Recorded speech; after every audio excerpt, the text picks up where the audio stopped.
நீலகிரி மாவட்டம் கூடலூர் அருகே உள்ள கைவட்டா கிராமத்தில் விவசாயி ஒருவரின் வீட்டிற்குள் நுழைந்த அழையா விருந்தாளியான சிறுத்தையை மணிக்கணக்கில் காத்திருந்து வனத்துறையினர் பிடித்தனர். ராயின் என்ற விவசாயியின் வீட்டு வாசலில் வழக்கத்திற்கு மாறாக கூட்டம் கூடியிருந்தது. அவர் வீட்டிற்கு வந்த ஒரு சிறப்பு விருந்தாளியே இந்த கூட்டத்தை ஈர்த்தார். வெளியே சென்று வீடு திரும்பிய ராயின் கட்டலுக்கு அடியில் உருமல் சத்தம் கேட்டு பார்த்த பொழுது இதே பார்வையுடன் அவரை மிரட்டி உள்ளது அங்கு பதுங்கி இருந்த சிறுத்தை.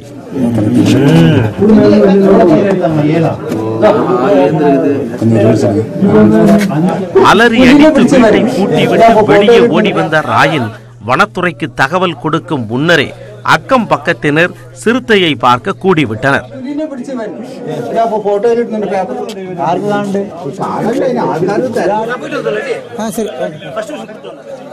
கூண்டுடன் ராயின் வீட்டிற்கு வந்த வனத்துறையினரை அந்த விருந்தாளி 6 மணி நேரம் காக்க வைத்துள்ளார்.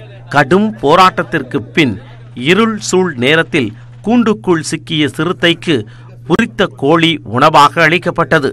காயம்பட்ட அந்த 3 வயது சிறுத்தை குட்டிக்கு மருத்துவர்கள் சிகிச்சை அளித்தனர். பேசக்கூடாது.